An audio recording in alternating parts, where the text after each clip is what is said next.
Hi mga mare, for today's video ay pupunta tayo ng KM3 Magsaysay Infanta Quezon. Ayan, sa mga naghahanap dyan ng babakasyon na, ng mga pupuntahan ngayong Holy Week, eto na ang pwede sa inyo mga mi. Yung mga mahilig mag-rides dyan dito sa Marilake at yung mga taga Infanta Quezon naman na hindi pa ito natutuklasan, dito lang po ito, malapit-lapit lang mga mi. Galing ka ng Infanta at papasok ka dito sa papunta sa Pinlac, dito lang yun mga mi, bungad na bungad lang. Ayan, sundan nyo lang tong video na to at pag nakita na kayo ng maraming resort na nakalabalandra sa labas, doon na yun. Tagal-tagal na nga namin dito sa Infanta, kailan lang to na-discover. Ayan. Dahil nga Sunday ay day off ng mga Disney princess nyo, kaya naman naisipan namin na pumunta dito at bisitahin nga itong nagte-trending na lugar na to. Dito lang kasi to sa amin, ba't di namin mapuntahan? Akshuta. O di, babe, bukod sa magandang tanawin, marerelax ka pa at dahil nakaangka sa akin si Hayden, ay siya muna ang pinagbibideo ko for today's video.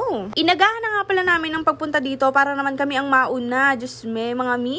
Bukod nga sa free entrance fee, wala ka nang babayaran kundi yung cottage mo lang mga mi. At hindi lang basta cottage mga mi, floating cottage siya. Pakasosyal naman talaga. Ayan, dito na tumatatagpuan mga bi. Pag nakita ng mga ganyan, ng mga blue-blue ganyan, ayan, dyan na yan. Siyempre, mauna na kami at si Hasbi, hintayin daw muna yung mga tatay at nanay ni Kaylin dahil kasama po namin sila for today's video. Kami nga pala ditong mga resort at mga pangalan ng mga resort mamili na lang po kayo dahil cottage lang naman ang binayaran namin for today's video. Dala nga lang kami dyan ng liempo at saka tulingan at saka dito lang kami magtatanghalian for today's video. Siyempre, kung wala ka namang dala ay may mabibilan din dito at marami din ditong naglalako. Lalo na especially pag linggo dahil nga marami nag-outing dito lalo na yung mga riders. Infanta Riders Club, galaw-galaw, Charis. Ako lang yata hindi updated pero nandito rin sila mga mi. Hindi kasi ako kasali dito sa isang grupo nila pero carry na yon mga mi. Ayan, sana naman si Press mag-aya dito. Ang ganda-ganda pala dito mga mi, malapit-lapit pero nakapunta na ata sila dito. Hindi lang ako updated dahil sobrang busy kong person. Yes, person yan. Kung nakasasakyan kayong pupunta dito at naka-tricycle, ay pwedeng-pwede dahil malawak nga po ang parking dito. At kung trip mo namang maglakad mula Infanta, bahala ka sa buhay mo dahil mag-tricycle ka na lang. Pagbaba na lang dyan sa may highway, dun ka na lang maglakad. Wala pang 5 minutes to, nasa ilog ka na.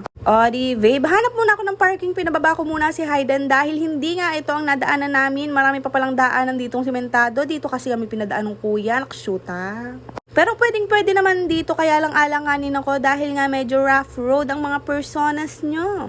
Siyempre, walang mag-a-outing ng mga ingitim for today's video. Mag-jacket tight panjama, yan ang outfit natin for today. Dahil nga talamak na sobrang init nga pala dito sa Infanta, talaga nga naman naghahanap kami ng ilog mga miem. Di, babe, for the view at napakadaming cottage dito mga mi, ikaw na lang ang mamimili. Ayan, dumating na rin sila Hasbi at syempre si Hasbi ang nag-aya nito kaya bahala siya sa buhay niya. Dahil gusto nga daw niyang makapunta dito, ayan, isinama na niya kami, ayan. KKB Ambagan, walang mahalong samaan ng loob. Ayan, bahala kayo sa may mangot dyan. May pakaway-kaway pa dong Disney princess. Diyos me. Dahil nakapag-parking na nga si Hasbi at nakapili na kami ng cottage, ay for the go na ang mga sis heart nyo. Pakaganda ng view dito mga mi. And for only 1,500, syempre may discount pa yun na 500 pesos. Bali 1,000 lang yung binayad namin sa cottage. Kaming lahat na yun, napakadami namin. Kaya kung pupunta kayo dito, dami-damihan nyo dahil hindi naman binibilang ang per person dahil per cottage po ang bayad dito. Siyempre, okay na okay din dito ang mga per babies natin. Ayan, magdala lang kayo ng tali at baka naman magtatalon dyan. Mauna pang mag-swimming sa inyo, parang si Bailey, diba? Tinali ko dyan pero sabik na sabik yata sa tubig. Wala pang tubig sa atin, be. Siyempre, samahan nyo muna kaming magayak dito at si Bailey basang-basa na. Hindi pa naman kami basa, ba't basa na siya? Di, babe, basang-basa ang anak ko na yan. Mukha na naman siyang dugyats, pero nakapuyod yarn. Dito ko na masasabing, can we skip to the good part? Wow! Diba? Ang pangit ng view. Si Bailey naman basang-basa talaga dun. Siyempre, niluto na din namin yung dala namin pagkain dahil baka abutin na naman kami ng kinsenas katapusan hindi pa to naluluto. Nakshuta. Ayan lang yung baon namin at yan, nagluluto ang mama ni Kaylin at ang papa ni Kaylin. Siyempre, ang dalawang nakatalungkwa. Di, babe? Habang nagluluto sila, ililibot ko muna kayo at magpapatugtog muna ako. Kaysa naman yung boses ko naririnig nyo ay kaganda-ganda ng view. Baka naman masira. Di, babe?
personals dito. Syempre, ang mga audience ay nanonood. Ayan. Pumunta din kami dun sa pinakadulo dahil nakatali ang mga cottage dito. Kaya dito naman kami nagliwaliw, di babe? Huwag nyo nga po palang kakalimutang mag-like, share, and follow dito sa ating Facebook page, Alpine and the Golden Foss. Ayan. For more videos and updates, syempre ayan ako, takot mangitim, di babe? For the Moana effect, sino ka dyan? Sabi ko, videohan ako, bakit mo akong manghahagay din Syempre, tinatapos ko na ang vlog na to dahil inabutan ko ng pagkalobat, mga mi.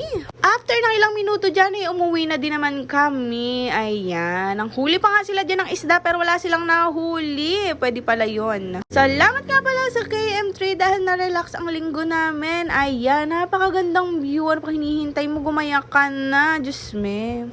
Holy Week, baka naman. May pa-day off na naman tayo. Baka naman makaulit to. Siya, hanggang dito na lang. Thank you sa panonood. Ayan.